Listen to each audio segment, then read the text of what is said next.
السلام علیکم ورحمۃ اللہ وبرکاتہ۔ الحمد للہ رب العالمین والصلاة والسلام علی رسول الامین وعلی آلہ وصحبہ اجمعین ومن تبعهم بإحسان إلی یوم الدین، اما بعد۔ رب اشرح لي صدری ويسر لي امری واحلل عقدۃ من لسانی یفقهوا قولی رب زدنی علما اللهم انفعنا بما علمتنا وعلمنا ما ينفعنا وزدنا علما وعملا آمین یا رب العالمین۔ قال اللہ تعالی وذکر فإن الذکرى تنفع المؤمنین۔ محترم اور معزز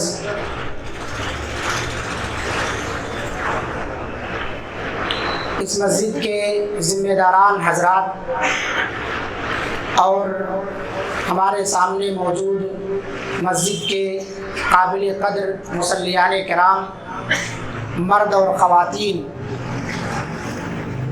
آج بتاریخ 29 اگست بعد نماز مغرب مسجد توحید اہل حدیث بورا بنڈا کے اندر مرکز امام بخاری تلولی بھیونڈی سے 3 لوگوں پر مشتمل حیدرآباد میں آئے ہوئے قافلے کی آمد پر ایک دینی اور تربیتی اصلاحی پروگرام کا انعقاد کیا گیا ہے، جس کے اندر فضیلت الشیخ ابو رضوان محمدی حفظہ اللہ اور فضیلت الشیخ ابو حسان مدنی حفظہ اللہ خطاب فرمائیں گے۔ قبل اس کے کہ میں اپنے مہمان مقررین کو خطاب کے لیے دعوت دوں، آپ حضرات کو یہ بتا دینا مناسب سمجھتا ہوں کہ میرے بھائیوں، بہت ہی جد و جہد کے بعد اور بڑی کوششوں کے بعد یہ پروگرام طے پایا ہے۔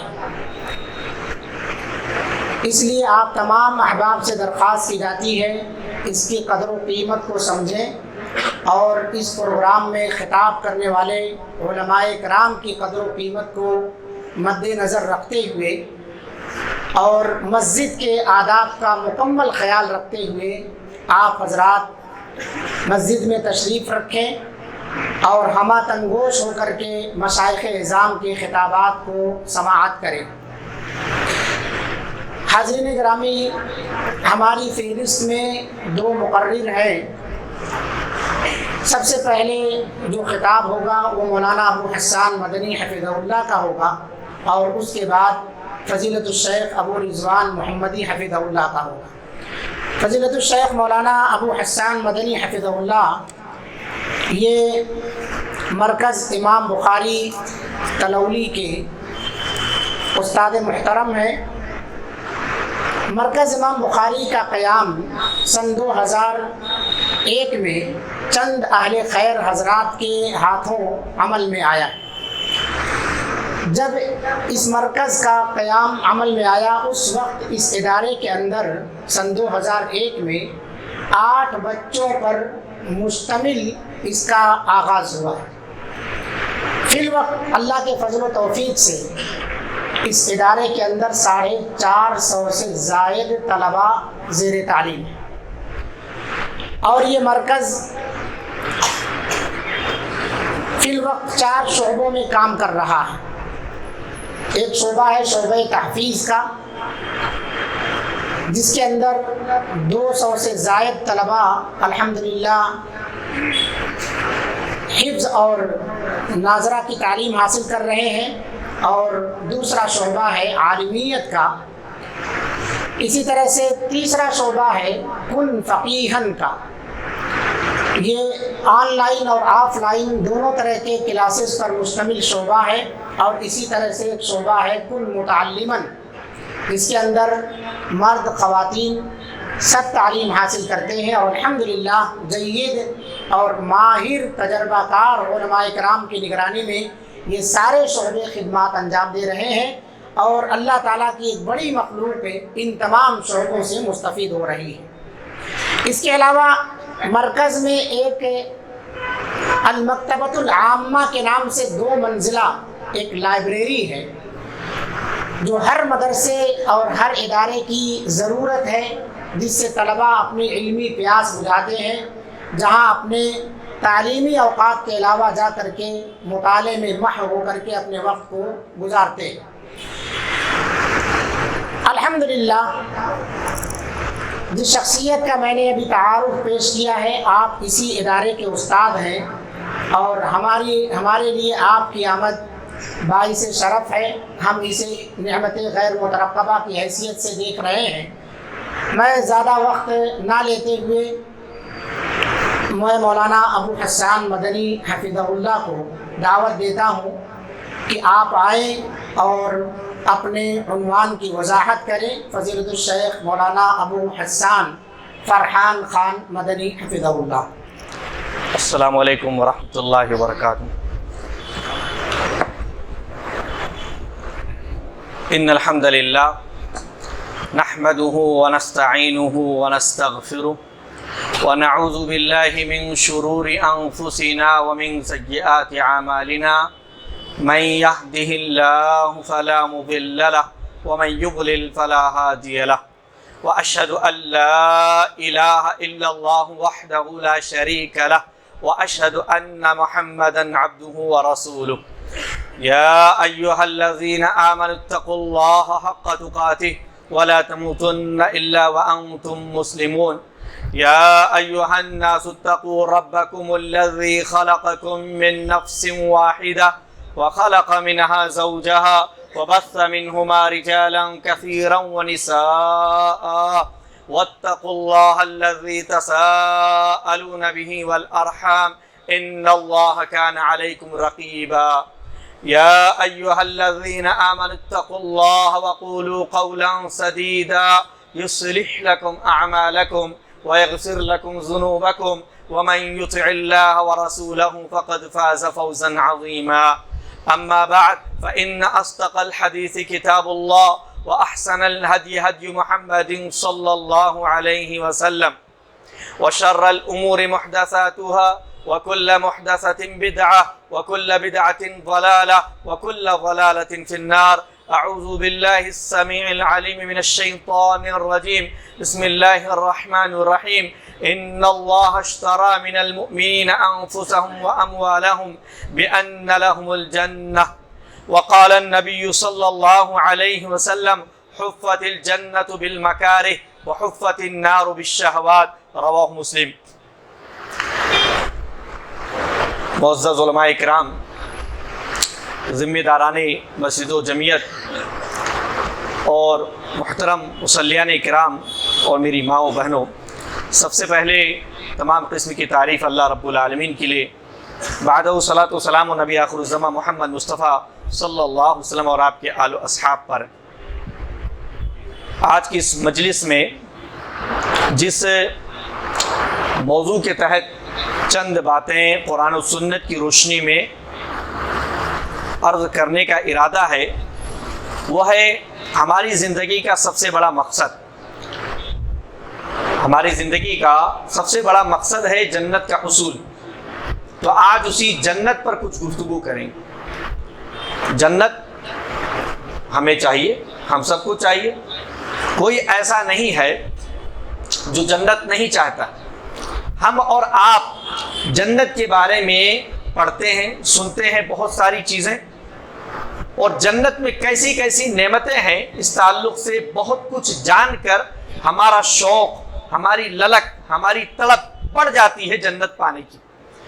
اللہ رب العالمین نے حدیث قدسی میں جنت کے تعلق سے فرمایا: اعددت لعبادی الصالحین ما لا عین رأت، کہ میں نے اپنے بندوں کے لیے ایسی نعمتیں تیار کر رکھی ہیں کہ جن کو کسی آنکھ نے دیکھا نہیں، ولا اذن سمعت، کسی کان نے سنا نہیں، ولا خطر علی قلب بشر، اور کسی انسان کے دل میں خیال و تصور نہیں ہو سکا۔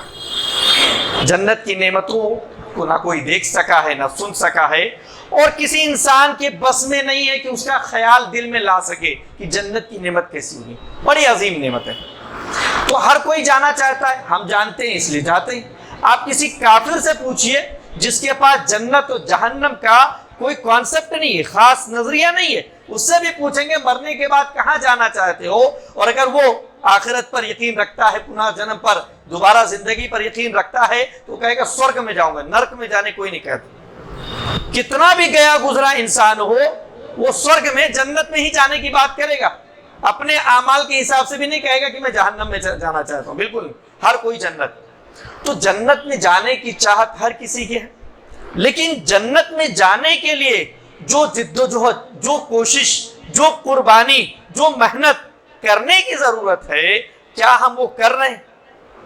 ہم کس بنیاد پر جنت میں جانا چاہتے ہیں؟ اولاً ہم دنیا میں دیکھتے ہیں اپنے آس پاس بغیر محنت کے کچھ نہیں ملتا۔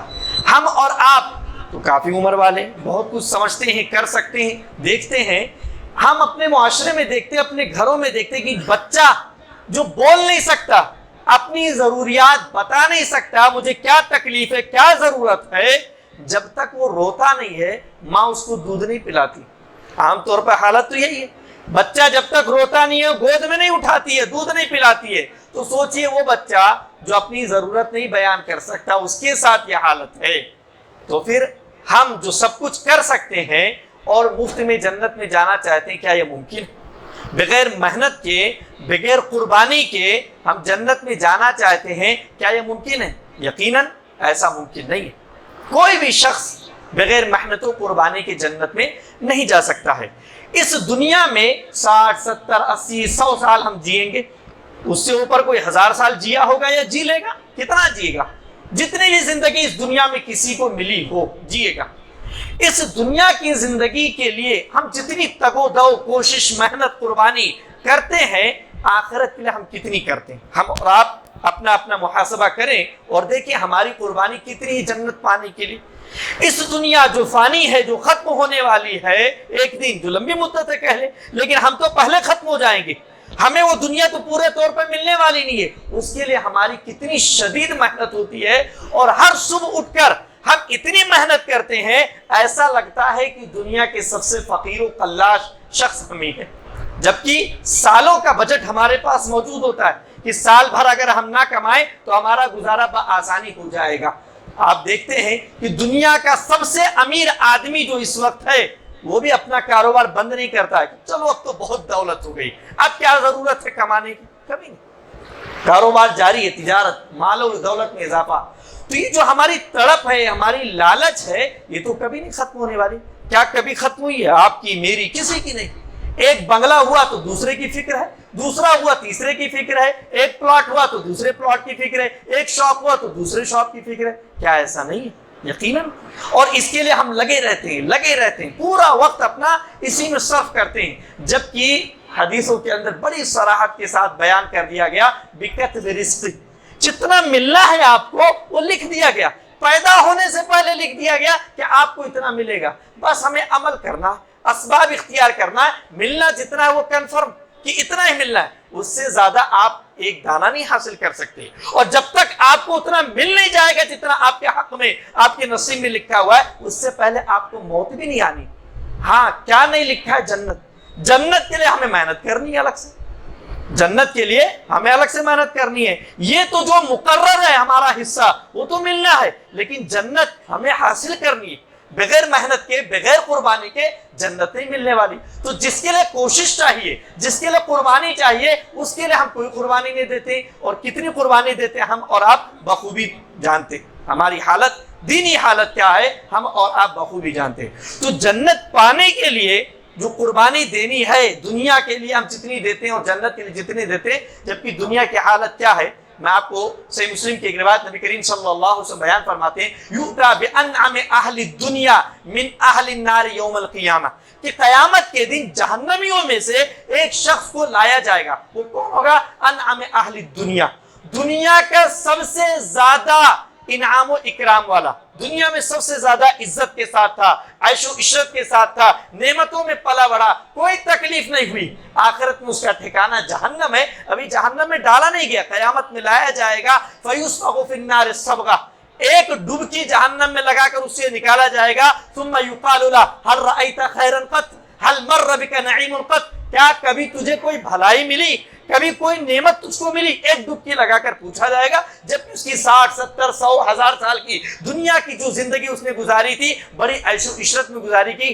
کہے گا واللہ یار ما رأیت خیرا قط، اللہ کی قسم اے میرے رب میں نے کبھی کوئی بھلائی دیکھی نہیں، جبکہ اس ایک ڈبکی لگانے سے پہلے اس کو کبھی کوئی تکلیف ہی نہیں ملی تھی، لیکن 1000 سال کی نعمتوں والی زندگی کو آخرت کی ایک لمحے کی زندگی بھلا دے گی۔ وہی اتا باشد الناس فی الدنیا من اہل الجنہ، سب سے زیادہ تکلیفوں میں زندگی گزارنے والا شخص دنیا میں جس نے گزاری ہوگی لیکن اللہ کی راہ پر چلا ہوگا، اسے قیامت کے دن لایا جائے گا، جنت ہی ہوگا، ابھی جنت میں داخلہ نہیں ملا، فَيُسْبَقُ سَبْقَةً فِي الْجَنَّةِ، جنت میں ایک ڈبکی لگا کر اسے نکالا جائے گا اور پوچھا جائے گا هَلْ رَأَيْتَ شِدَّةً قَطْ، کیا کبھی تمہیں کوئی تکلیف ملی، کوئی تکلیف دیکھی تم نے، کوئی پریشانی لاحق ہوئی؟ کہے گا واللہ یا رب ما رأیت بؤسا قط ولا مر بی شدۃ قط، اللہ کی قسم میں نے کبھی کوئی تکلیف نہیں دیکھی، کبھی کوئی مصیبت لاحق نہیں ہوئی مجھ کو۔ ایک لمحہ سوچئے، دنیا کی کتنی بھی لمبی زندگی آپ لے لیں، آخرت کی زندگی کے ایک لمحے کے برابر نہیں ہے، اور ہم اس فانی زندگی کے لیے ساری توجہ صرف کر دیتے ہیں، ساری قربانیاں ہم اپنی یہیں پر صرف کر دیتے ہیں۔ قربانی کا ذکر ہوا، ابھی کچھ مہینے پہلے ہم نے قربانی کی، جانوروں کی قربانی، عنوان کی جنت پانے کے لیے قربانی دینی ہوگی، تو قربانی تو دی ہم نے، ابھی جانور قربان کیا، اللہ نے جس کو جو حیثیت دی تھی اس حساب سے اس نے مہنگے سے مہنگا جانور قربان کیا۔ لوگ آتے کہتے شیخ صاحب آج میں نے 4 جانوروں پر چھری چلائی، جانور پر چھری چلا رہا، بے جان اپنی تکلیف بتلا نہیں سکتا، اللہ کے حکم سے ہم نے چھری چلائی، لیکن ہمارے دل میں، ہمارے گھروں میں، ہمارے محلے میں، ہمارے سماج و معاشرے کے اندر جو بدعات و خرافات، غیر شرعی رسوم و رواج پائے جاتے ہیں، ان پر ہم چھری کب چلائیں گے؟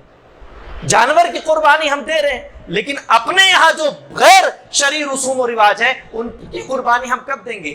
آپ دیکھیے ہم مسلمانوں کی ایمانی حالت اتنی گزر گئی ہے، گزری ہو گئی ہے کہ صحابہ کے مقابلے میں اگر ہم کمپیئر کریں، کتنے ہمارے بھائی ہیں جو بری عادتوں میں ملوث ہے، جیسے کوئی سگریٹ پی رہا، کوئی اور حرام چیز میں ملوث ہے، اس سے آپ کہیں گے کہ بھائی یہ حرام ہے، اس کو ضائع کر دو، پھینک دو، یہ استعمال کرنا درست نہیں، کہے گا شیخ صاحب یہ پیکٹ پی لوں اس کے بعد میں، یہ ایک پیکٹ خرید لیا ہوں اب یہ پی لوں، اس کا استعمال کر لوں اس کے بعد میں، وہ اپنی بات میں بھی عموماً لوگ جھوٹے ہی ہوتے ہیں کہ بس یہ پیکٹ استعمال کر لوں۔ سوچئے جو ہمارا ایمان ایک پیکٹ 100 200 400 روپے کا پھینکنے پر تیار نہیں ہے، ہم اس ایمان کے سہارے چاہتے ہیں جنت میں چلے جائیں۔ صحابہ کرام کو دیکھیے، چاہے مال کی قربانی ہو چاہے جان کی قربانی، ہر طرح کی قربانی دینے کے لیے تیار ہے۔ صحابہ کی مجلس لگی ہوئی، شراب پی جا رہی ہے، پلائی جا رہی ہے، جام ڈالا جا رہا ہے، تقسیم کیا جا رہا ہے، اور نبی کریم صلی اللہ علیہ وسلم کی طرف سے خبر آ جاتی ہے کہ شراب حرام کر دی گئی۔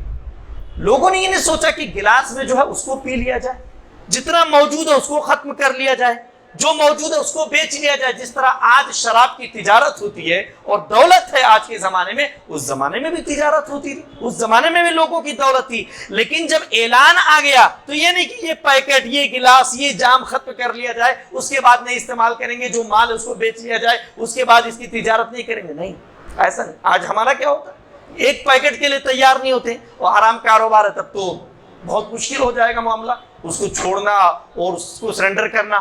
صحابہ نے کیا کیا؟ حدیث میں آتا ہے کہ صحابہ نے نبی کریم صلی اللہ علیہ وسلم کا فرمان پانے کے بعد اپنی ساری شراب جو دولت تھی ان کی مدینہ کی گلیوں میں بہا دیا، اور مدینہ کی گلیوں کا منظر سیلاب جیسا تھا کہ جیسے سیلاب آ چکا۔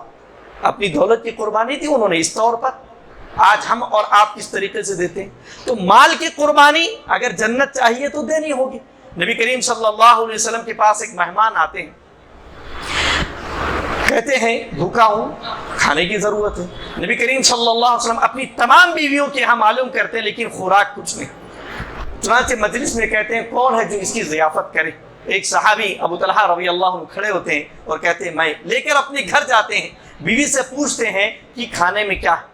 کہتی ہیں صرف معمولی سا بچوں کے لیے خوراک ہے اور کچھ نہیں۔ کہتے ہیں بچوں کو روتا بلکتا بھوکا سلا دو، اور جو خوراک ہے، کھانا ہے، وہ مہمان رسول کو کھلا دو۔ ہاں ایک کام اور کرنا، کہ جب کھانا پیش کرنا تو یہ بتی جل رہی ہے، اس کو بجھا دینا، صحیح کرنے کے نام پر جانا اور اس کو بجھا دینا، میزبان بھی ہاتھ چلاتا رہے گا تاکہ مہمان کو لگے میزبان بھی کھانا کھا رہا ہے اور میزبان کھا کر شکم سیر ہو جائے۔ یہ طریقہ اپنایا گیا۔ صبح جب نبی کریم صلی اللہ علیہ وسلم کے پاس پہنچتے ہیں، رسول اکرم صلی اللہ علیہ وسلم مسکراتے ہیں اور فرماتے ہیں کہ نبی اللہ رب العالمین نے اس قربانی، اس جذبہ ایثار پر آیت کا نزول فرمایا، وَيُؤْثِرُونَ عَلَىٰ أَنفُسِهِمْ وَلَوْ كَانَ بِهِمْ خَصَاصَةٌ، کہ وہ اپنے آپ پر دوسروں کو ترجیح دیتے، اپنے بھائیوں کو ترجیح دیتے گرچہ انہیں خود اس کی زیادہ ضرورت ہے۔ خوراک بچوں کی تھی، اپنے لیے بھی خوراک نہیں تھی، لیکن اپنے بھائی کو کھلانا گوارا کر لیا اور بچوں کو بھوکا سلا دیا۔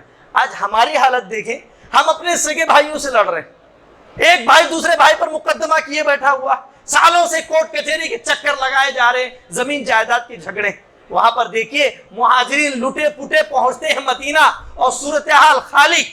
انصار کیا کرتے ہیں، میری 2 بیویاں، دیکھ لو کون سی پسند ہے، ایک سے تمہارا نکاح کر دیتا ہوں، عدت گزرنے کے بعد طلاق دیتا ہوں، عدت گزرنے کے بعد نکاح کر لو، میرا یہ کاروبار ہے، میرا یہ کاروبار ہے، کیا کرنا چاہتے ہو آپ دیکھ لو، میری یہ دولت ہے، بتا دو آدھی دولت میں تمہیں دے دیتا ہوں، جو کاروبار کرنا چاہتے ہو کرو۔ یہ کوئی اخوت نہیں، کوئی سگے بھائی نہیں تھے، ایمانی اخوت تھا، صرف ایمانی اخوت، اسلامی بھائی چارہ تھا، اس کے علاوہ کچھ نہیں۔ تو وہ قربانی دینے کے لیے تیار تھے کیونکہ انہیں بدلے میں جنت چاہیے تھی۔ ہم بھی بدلے میں جنت چاہتے ہیں، لیکن ہم جنت کیسی چاہتے ہیں؟ مفت میں چاہتے ہیں، بنا بنایا حلوہ کھا لو، ختم قصہ۔ آج ہمیں جو ہے مسجد میں 100 کا نوٹ دیتے بڑا بھاری محسوس ہوتا ہے، بہت شاق گزرتا ہے، اکثر کی حالت یہ رہتی ہے۔ وہیں پر اگر چائے کھانے پر ہم 4 لوگ بیٹھ جائیں، ناشتہ کریں، تو آدمی خود سے آگے بڑھ کر جو ہے پیسہ دینے کی کوشش کرتا ہے، کیوں؟ وہاں پہ نام ہوگا بڑا فیاض آدمی، بڑا کھلانے پلانے والا، بڑا مہمان نواز آدمی۔ اور وہ جو جنت کے لیے ہم دے رہے مسجد کے اندر، اس کا رزلٹ فوراً نہیں ملتا نا، اس کا رزلٹ فوراً نہیں ملتا۔ یہاں تعریف مل رہی ہے، فوراً رزلٹ نظر آ رہا ہے کہ آدمی کو سمجھا جا رہا ہے فیاض سخی، اس لیے فوری طور پر وہاں پر آدمی تیار ہو جاتا ہے۔ لیکن مسجد و مدرسے اور دیگر دینی چیزوں میں خرچ کرنے میں آدمی کا دل دبتا ہے، بھاگتا ہے، پیچھے ہوتا ہے۔ صحابہ کرام کو دیکھیے، جنگ تبوک کا موقع ہے، نبی کریم صلی اللہ علیہ وسلم چندے کا اعلان کرتے، ابو بکر صدیق رضی اللہ تعالیٰ عنہ گھر جاتے ہیں، گھر کا سارا اثاثہ جو دولت رہتی ہے سب لا کر اللہ کے رسول صلی اللہ علیہ وسلم کی جھولی میں ڈال دیتے ہیں۔ حضرت عمر رضی اللہ تعالیٰ عنہ سمجھتے ہیں آج میں ابو بکر سے آگے بڑھ جاؤں گا، آدھی دولت لا کر اللہ کے رسول صلی اللہ علیہ وسلم کی جھولی میں ڈال دیتے ہیں۔ حضرت عثمان بن عفان رضی اللہ تعالیٰ عنہ 1000 دینار سونے کے سکے، جس کی مالیت آج کے زمانے میں کروڑوں روپے، لاتے ہیں، اللہ کے رسول کے دامن میں ڈالتے ہیں۔ نبی کریم صلی اللہ علیہ وسلم اسے الٹتے پلٹتے ہیں اور فرماتے ہیں ما ضر عثمان ما عمل بعد اليوم، آج کے بعد عثمان رضی اللہ عنہ کوئی بھی عمل کرے انہیں ان کا کوئی عمل نقصان دہ نہیں ہے ان کے لیے۔ دوسرے لفظوں میں انہیں جنت کی بشارت دے، دوسرے لفظوں میں انہیں جنت کی بشارت دے رہے ہیں۔ تو صحابہ نے جب ہجرت کی تو اپنا گھر بار چھوڑا، اپنی تجارت چھوڑی، اپنا مال و منال چھوڑا، سب کچھ چھوڑ کر مکہ کے اندر صرف اسلام کی خاطر جو ہے مدینہ کا رخ انہوں نے اختیار کیا۔ ہماری صورتحال کی یہ جنت کے لیے قربانی تھی، ان کی جانوں کی بھی قربانی دی انہوں نے، غزوہ بدر کے اندر دی، غزوہ احد کے اندر دی، غزوہ تبوک کے اندر دی، غزوہ موتا کے اندر دی۔ غزوہ موتا کے اندر دیکھیے ایک شخص کو پیاس لگی، پانی کی آواز لگاتا ہے، پلانے والا جب پاس پہنچتا ہے دوسرا شخص بھی پانی کی آواز لگاتا ہے، پہلا شخص کہتا ہے میرے بھائی کو پیاس لگی، پہلے اس کو پانی پلاؤ، پلانے والا اس کے پاس جب پہنچتا ہے تیسرے شخص کی جانب سے آواز آتی ہے پانی کی، تیسرے کے پاس دوسرا والا بھیجتا ہے، جب پانی پلانے والا تیسرے کے پاس پہنچتا ہے تیسرے والے کی روح پرواز کر چکی ہے، لوٹ کر وہ دوسرے کے پاس آتا ہے، دوسرے کی روح بھی پرواز کر چکی ہے، لوٹ کر پہلے کے پاس آتا ہے تو پہلے کی بھی روح پرواز کر چکی ہے۔ لیکن جذبہ دیکھیے، حالت یہ ہے کہ جان نکلنے والی ہے اور پانی کی چند گھونٹ کی ضرورت ہے، ایسی حالت میں بھی اپنے بھائی کو ترجیح دے رہے ہیں، ایسی حالت میں بھی قربانی دینے کے لیے تیار ہیں۔ آپ غور کیجیے، دیکھیے ہمیں قربانی کا حکم ملا، قربانی کرتے ہیں عید الاضحیٰ میں، لیکن آپ سوچئے قربانی ابراہیم اسماعیل علیہ السلام کے واقعے کے پس منظر میں ہم کرتے ہیں، ان کو یہ حکم خواب میں ملا تھا کہ اللہ رب العالمین نے خواب دکھایا کہ اپنے بیٹے کو قربان کرو۔ ہم کو تو سارا حکم قرآن و سنت کی شکل میں ملا ہوا، وہ خواب کے حکم کو، ملے ہوئے حکم کو اتنا سیریس لیتے ہیں کہ اپنے بیٹے کو قربان کرنے لگتے ہیں، اور ہمارے سامنے قرآن و سنت صریحاً موجود ہے، ہم اس پر عمل کرنے کے لیے تیار نہیں بیٹھے۔